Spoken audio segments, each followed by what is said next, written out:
The Golden Bowl by Henry James. Themes, Summary and Analysis.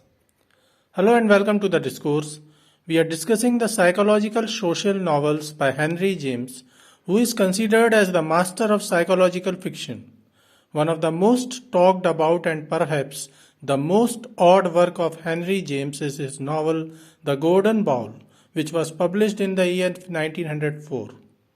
It has a very unconventional storyline with the theme of love, marriage, faithfulness, and adultery. A reader may feel that he is actually reading a psychological thesis, a research work presented in the form of a fiction, a novel. Unlike other novels of Henry James, The Golden Bowl doesn't have many characters, yet, with the minimal characters involved, Henry James succeeded in offering a high-impact story of a doting father and his lovable daughter, tangled in between the interrelationships of their respective spouses. It is a story in which a mindful and highly conscious newlywed girl not only saves her marriage, but also the marriage of her father. Henry James depicted the mental struggle and conscience of each of the central characters with such an accuracy that this novel became one of his masterpieces. This novel was added in the list of 100 best novels of all times of The Guardian. Characters of The Golden Bowl. There are 4 central characters in the novel. Maggie Verver is a young, beautiful daughter of an American businessman, financier, and arts collector Adam Verver, who is a widower. Maggie is betrothed to Prince Amerigo, who is a cultured and well-behaved Italian nobleman. Though he is poor and financially weak, but he represents nobility. The 4th character is Charlotte Stant, who is a close and faithful friend of Maggie Verver. Charlotte is a middle-class girl with not much monetary resources. She is a former lover of Prince Amerigo, but their relationship didn't last long because none of them was financially stable. Other minor characters include Fanny Effingham and Colonel Robert Effingham, who were mutual friends of Prince and Charlotte in Rome. One more character is the shopkeeper from whom Maggie buys a golden bowl. Summary of The Golden Bowl.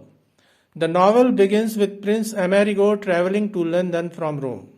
He is going to visit Maggie Verver, his fiancée, whom he is going to marry. Maggie is a nice girl of a very reputed and rich businessman, Adam Verver, who is an American emigrant.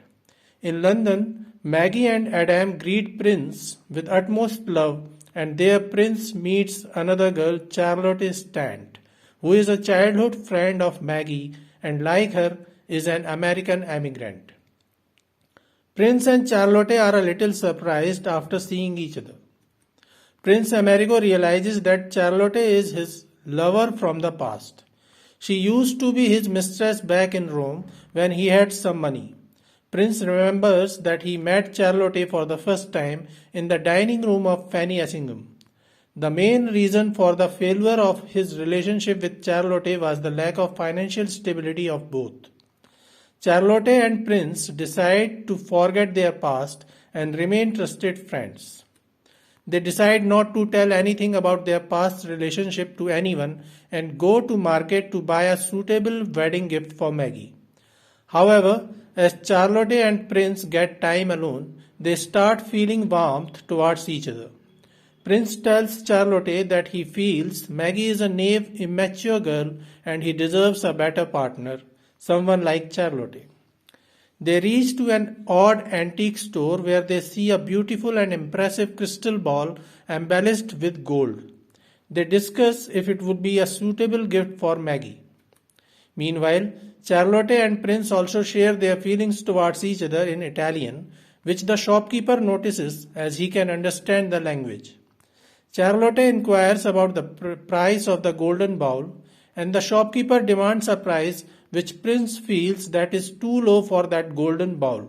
He doubts that for this price the golden bowl must have some flaw that he is unable to judge right now. Hence, he decides to reject the golden bowl and Charlotte and Prince leaves the shop. The shopkeeper is not very amused by this. Soon Maggie marries Prince Amerigo. After their marriage, Maggie is worried about her father as she feels he will become lonely as she will start her new life with Prince. So Maggie insists her father Adam to propose Charlotte to marry him so that he may get a caring partner. Adam agrees and proposes Charlotte for marriage, and Charlotte accepts his offer. Soon Charlotte is also married to Adam.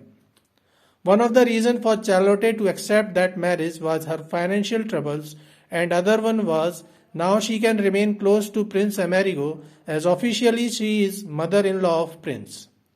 So this is a very strange situation. Maggie is married to Prince who is inclined towards Charlotte, who married his father-in-law. Adam married Charlotte who is inclined towards Prince who married his daughter. Things remain normal initially, but soon Charlotte and Prince Amerigo realize that despite recently married, they are bound to remain aloof as Maggie and Adam continue to spend most of their time in caring for their father-daughter relationship. Initially, they both are irritated by this situation, but soon they happen to make better use of this aloofness of Maggie and Adam towards them. Prince Amerigo and Charlotte consummate their illegitimate and somewhat incestuous affair. Soon, Maggie notices the increasing closeness of Charlotte and Prince and she starts suspecting about them. At the same time, she visits the same shop where Prince and Charlotte rejected that golden bowl. Fortunately, she happens to like that golden bowl too much and decides to buy it. The shopkeeper remembers that he failed to sell that golden bowl at a genuine price, so he decides to ask for a whoopingly high price for the same golden bowl this time. Nonetheless, Maggie really liked that bowl, and since she has no financial issues, she buys the golden bowl at the asked price and brings it home. The very next day, the shopkeeper feels the guilt of overcharging Maggie for that golden bowl. He decides to visit Maggie and confess that he overcharged her and return the excessive money he took from her. When he visits Maggie and asks for her forgiveness, she invites him for a cup of tea. In her house, the shopkeeper sees many pictures of Prince Amerigo and Charlotte. He realizes that these were the same couple who came to his shop a few days before Maggie bought that golden bowl. He tells Maggie that those two in the photo visited his shop and they were talking in Italian and he could understand that they were in love. The shopkeeper doesn't realize that he is actually spilling the beans of a heavily hidden secret and goes away. Maggie was already suspecting something fishy about Prince and Charlotte, and now she is almost sure of the affair between the two. She confronts Prince Amerigo and demands truth from him. Amerigo accepts his affair and tells Maggie everything about him and Charlotte. Maggie contemplates about the situation. She doesn't want her father to be sad by the situation, and she also doesn't feel any jealousy against Charlotte, who according to her can keep good care of her father if things change a little bit. So Maggie decides to work on a plan to separate Prince Amerigo and Charlotte gradually without revealing anything to her father and without letting Charlotte know that she now knows about her affair with Amerigo. She doesn't even expect Amerigo's help in her plan. Gradually, she succeeds in convincing her father to go back to America with Charlotte to start a new life with her. Meanwhile, Prince Amerigo notices the brave and confident moves of Maggie and realizes that she is a much better person than he initially thought. He wholeheartedly devotes himself to Maggie and appreciates how she saved her marriage and the marriage of her father with her delicate diplomacy. At the end, Prince and Maggie go to say goodbye to Adam and Charlotte, who are departing to America. Prince exclaims that he cannot see anything but Maggie and embraces her as the novel ends. This is all about this impressive novel by Henry James. We will discuss a few short stories by Henry James and then we will move to discuss another major American writer and humorist of Victorian age, Mark Twain. Keep in touch with the discourse. Thanks and regards.